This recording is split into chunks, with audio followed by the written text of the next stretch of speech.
स्त्री का घर। तुम्हें कितनी बार बताया है, मेरे तैयार होने से पहले मेरा नाश्ता तैयार हो जाना चाहिए। शादी के 25 सालों बाद भी मुझे क्यों बार बार एक ही बात बतानी पड़ती है? लता, तुम्हें क्या है? तुम तो आराम से घर पर रहोगी, मुझे काम पर जाना पड़ता है। तुम हो कि हमेशा बेवकूफों जैसी हरकत करती हो। अगर तुम यह जानबूझकर करती हो तो याद रखना, मुझसे बुरा कोई नहीं होगा। आज भी प्रशांत का पारा चढ़ा हुआ था। इन कटु शब्दों में अपना गुस्सा उतारते हुए, गीला तौलिया कुर्सी पर फेंकते हुए प्रशांत गुस्से से लता की तरफ देखने लगा। लता के लिए प्रशांत का यह बेवजह का गुस्सा कोई नई बात नहीं थी। वह महीने में 3-4 बार ऐसे ही लता पर बरस पड़ता था। पहले पहले लता उसका विरोध किया करती थी, लेकिन जब कई सालों तक प्रशांत में कोई बदलाव नहीं दिखा तो लता ने खुद को ही बदल दिया। अब प्रशांत के कुछ भी कहने से लता को कोई फर्क नहीं पड़ता था। प्रशांत की हर बात वो चुपचाप सिर नीचे झुकाए सुन लेते थी। शादी के पहले 5 साल तक लता ने पूरी कोशिश की थी कि प्रशांत को बदला जाए, लेकिन फालतू का गुस्सा करना और बाद में लता को भला बुरा कहना, यह मानो जैसे उसकी आदत बन गई थी। कोई भी वाद विवाद होता तो प्रशांत सीधा लता को बोल देता, अगर मैं तुम्हें अच्छा नहीं लगता तो क्यों नहीं चली जाती अपने मायके? क्यों रहती हो मेरे साथ? इतना सब कुछ होने के बावजूद लता प्रशांत के साथ रहती थी क्योंकि उसे अपनी बेटी की फिक्र थी। और वह जाती भी तो कहा, अपने बूढ़े हो चुके माँ बाप को इस उम्र में परेशान करना वह नहीं चाहती थी।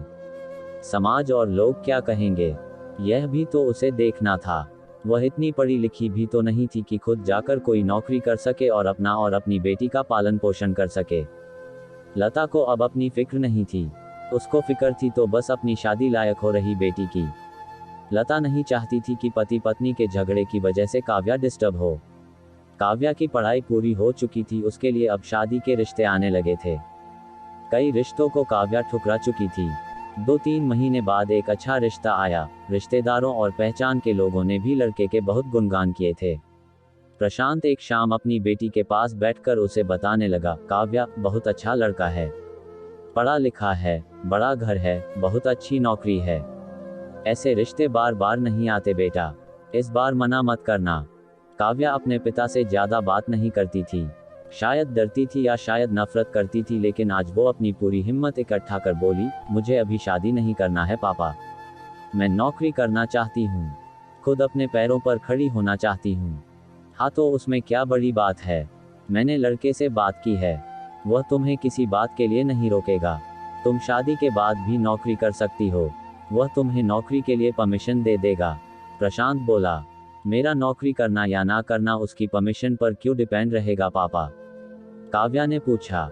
मैं कह रहा हूँ ना, तुम्हें किसी भी चीज की कमी नहीं होगी वहाँ। ऐसे रिश्ते बार बार नहीं आते, इसे ठुकरा मत, बहुत खुश रहोगी तुम वहाँ। प्रशांत बोला, पापा क्या मैं उतनी ही खुश रहूंगी जितनी मम्मी इस घर में खुश है? काव्या ने तंज कसते हुए कहा, आज तुम्हारी जबान कुछ ज्यादा नहीं चल रही। प्रशांत गुस्से से आंखें बड़ी करते हुए बोला, पापा मुझे शादी ही नहीं करनी है, क्योंकि शादी के बाद अगर वह लड़का आपके जैसा निकला तो मैं क्या करूंगी? मुझे आपके जैसा जीवन साथी नहीं चाहिए जो बिना बात के मुझ पर हमेशा चिल्लाए। मुझे कुछ भी अपनी पसंद का लेना हो तो 10 बार सोचना पड़े, कहीं वह नाराज ना हो जाए। मेरी तबीयत कैसी भी हो उसे परवाह ना हो। रोटी थोड़ी सी मोटी बन जाए तो घर सर पर उठा ले। उसकी चेकबुक ना मिले तो भी मेरा ही दोष निकालें, और हर छोटी मोटी बात पर मुझे मायके जाने के लिए कहे। काव्या ने अपना दिल खाली करते हुए पापा से सब कह दिया। प्रशांत का गुस्सा 7वें आसमान पर था, लेकिन उसके मुंह से एक भी शब्द नहीं फूट रहा था। वो काव्या की बातें सुन रहा था। काव्या उतना ही बोलकर चुप नहीं हुई। आज पहली बार वह अपने पापा के सामने इतना कुछ बोल रही थी। पापा, आपने माँ के साथ हमेशा गलत व्यवहार किया है। आप अपने ऑफिस का गुस्सा बिना सोचे समझे माँ पर उतार देते हैं, कभी इस बात की परवाह भी नहीं करते कि उन्हें कैसा लगता होगा। आपकी बातें सुन सुन माँ ने अपना स्वाभिमान खो दिया। प्रशांत आज पहली बार अपने किए बर्तावों को महसूस कर पा रहा था। वो इतना ही बोल पाया, जो तुम्हारा मन है वो करो, मैं तो इतना बुरा हूं ना। काव्या ने प्रशांत का हाथ पकड़ा और बोली, पापा मुझे सिर्फ एक सवाल का जवाब दे दो, क्या आप चाहेंगे कि मेरा पति आपके जैसा हो? अगर आपका जवाब हाँ है तो कर दीजिए मेरा रिश्ता आज ही, और ना है तो मुझे आत्मनिर्भर बनने दीजिए। प्रशांत कुछ भी ना बोल पाया और वहां से चुपचाप बाहर चला गया। आज उसे लता के सामने जाने में शर्म आ रही थी। चलते चलते उसकी आंखों से आंसू बह रहे थे। प्रशांत ने आज से अपने आप को बदलने का निश्चय किया। अगले दिन से लता ने अपने पति में काफी बदलाव देखा। वह सोचने लगी कि जो हिम्मत काव्या ने दिखाई है, वह हिम्मत अगर मैं पहले ही दिखा देती तो शायद आज परिस्थिति कुछ और होती। अब काव्या पढ़ लिख कर अच्छी नौकरी करने लगी थी और 3 साल बाद उसके लिए एक अच्छा रिश्ता आया और उसकी विदाई पर प्रशांत बोला, बेटा तू हमेशा खुश रहेगी क्योंकि तेरा पति तेरे बाप जैसा नहीं है। प्रशांत की यह बात सुनकर लता और काव्या की आंखों से आंसू बहने लगे। दोस्तों, हमारे समाज में औरतों को भले ही देवी का दर्जा दिया जाता है, लेकिन वह स्वतंत्रता नहीं दी जाती जो उन्हें देनी चाहिए।